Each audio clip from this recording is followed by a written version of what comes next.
how did you first find out that there were deepfakes of you? My husband actually told me, because he is friends with Ashton Kutcher, and so he actually told him, like, oh, by the way, there are these things called deepfakes, and your wife is one of them.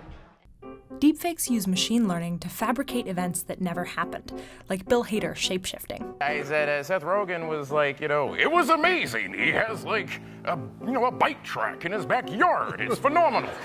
and I did a Seth Rogen impression, and it was like I did a magic trick. Tom Cruise was like, yeah.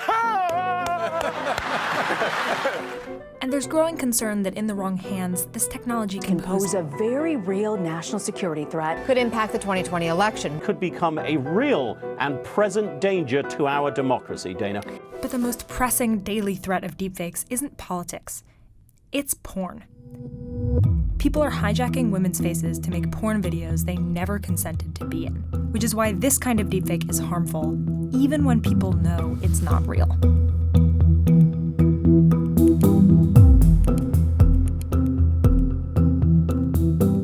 I was just shocked because this is my face. It belongs to me.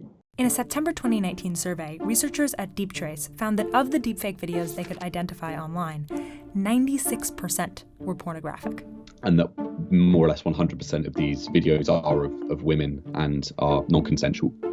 Pornhub and other big porn streaming sites have policies banning deepfakes, though they don't seem to be enforcing them. Mostly, these videos show up on separate sites dedicated to this kind of abuse. It's not just celebrities anymore. Not that celebrities feel any less pain from these videos, but the phenomenon is evolving at a rate where we are seeing deepfake pornography increasing in number and an increasing number of victims as well. I was at work and I got an email on my phone. In fact, I can even bring up the email. 25th of May, 4:18 p.m. FYI, there is a deepfake video of you on some porn sites. It looks real. I remember sitting down, receiving that email, and I think it was like you're frozen for that moment of time. It was depicting me having sexual intercourse, and the title of the video had my full name. And then I saw another video that was depicting me performing oral sex. Noelle is an Australian law graduate. She's not a celebrity. Someone took photos she shared on social media and first photoshopped them into nude images, then graduated to deepfake videos. What's happening in these videos is a specific kind of digital manipulation, and it's unlike older face-swapping filters you might have used. Those tools let you put your face into your friend's head, but you still controlled it, a sort of video Photoshop, transferring both your facial features and your expressions. But deepfakes can take the facial features alone and animate that face with the expressions of someone else. Tom Cruise is like, yeah! This is what makes deepfake porn videos so invasive.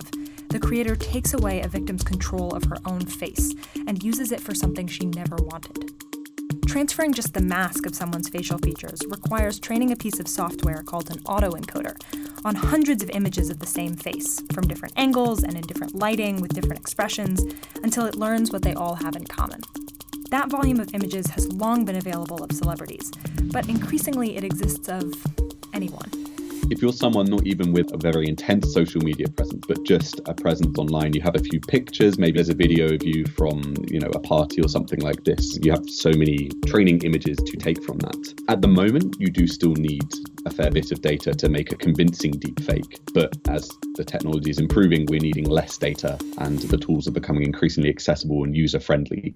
And there's a growing infrastructure for deepfakes. It's not just about posting the videos, it's also about forums discussing how to make them, how to target certain individuals. In fact, the term deepfake originated as the name of a subreddit for swapping celebrity faces onto porn stars. Reddit banned the page, but the conversation just moved to other sites. So you have almost directories about, okay, you want to make a deepfake of a certain celebrity. Here are adult performers that will best suit that. There is a lot of money to be made from selling custom deepfakes. Users pay for deepfakes of specific celebrities, or even women they know personally. And they discuss whether all of this is legal. Some think they can protect themselves by identifying the videos as fake, but that's not true. If you live in the US and someone makes porn with your face, you can sue the creator whether or not they've marked it as a deepfake. What is true is, it's very difficult to actually do that. You'd need to pay to bring a lawsuit with no certainty you'd be able to secure a punishment or even find the creator, let alone stop the video from spreading. Some people on these sites question the morality of what they're doing and disagree about how they'd feel if it happened to them. But it probably won't happen to them. That's the point.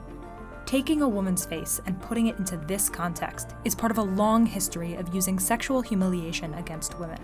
You know, we're having this gigantic conversation about consent, and I don't consent, so that's why it's not okay. Even if it's labeled as this is not actually her, it's hard to think about that.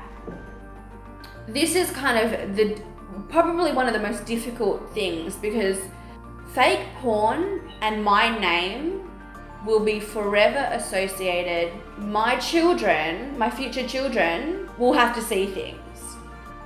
My future partner will have to see things. And that's what makes me sad.